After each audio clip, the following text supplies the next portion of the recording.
mereka akan membayangkan hal yang mereka dapatkan luar biasa, benar-benar mengubah hidup mereka dan mereka hanya membayar harga yang murah. Jangan jual materi, tapi jual manfaat. Jual benefitnya apa? Secara emosional apa yang mereka dapatkan, secara rasional apa yang mereka peroleh. Halo, selamat datang di podcast Cerita Pembelajar. Kamu akan mendengarkan cerita mengenai pengalaman, gagasan, dan pembelajaran. Gimana cara kita menentukan harga yang tepat untuk produk digital kita? Berbeda dengan produk fisik, kita pasti punya base cost, kita punya HPP. Di produk digital nggak gitu. Tentu saja kita punya cost, tapi sangat-sangat minim. Contoh, kita berlangganan platform yang kita gunakan, atau kalau kita punya website, maka kita bayar domain, bayar hosting, tapi itu sangat-sangat kecil harganya. Bisa dianggap hampir bisa diabaikan, kecuali kalau kamu sudah punya tim.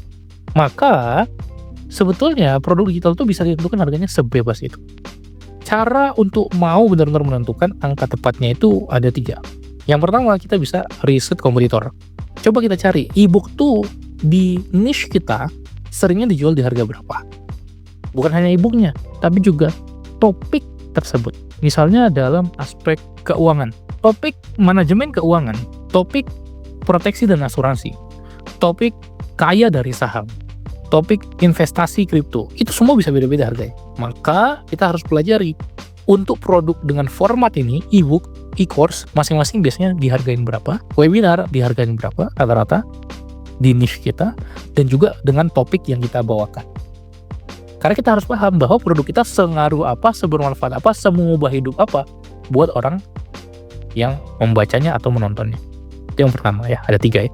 Yang kedua, kita perlu justifikasi benefit yang mereka dapatkan dibanding harga yang mereka bayar. Jadi coba jangan dari kacamata kita sebagai penjual, tapi kacamata kita sebagai pembeli dari produk kita. Worth it nggak ya dengan manfaat yang didapatkan? Bukan materi. Kalau kita jual materi, itu murah sekali. Tapi kita jual manfaat. Maksudnya gimana? Maksudnya gini, aku bisa jual materi manajemen fokus. Itu akan bermanfaat buat orang lain, tapi manfaatnya kecil. Maka di landing page aku akan menyesuaikan, yang aku tawarkan adalah hidupmu tidak akan pernah terdistraksi lagi selamanya. Kamu nggak akan lagi terdistraksi oleh hal yang nggak berguna dan selalu fokus sama apa yang kamu kerjakan, sama target kamu. Seberapa bermanfaat itu buat kamu, seberapa mahal itu buat kamu. Dan dengan course ini kamu bisa mencapainya, bisa meraih.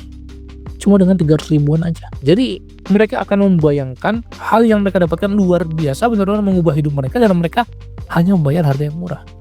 Jangan jual materi, tapi jual manfaat.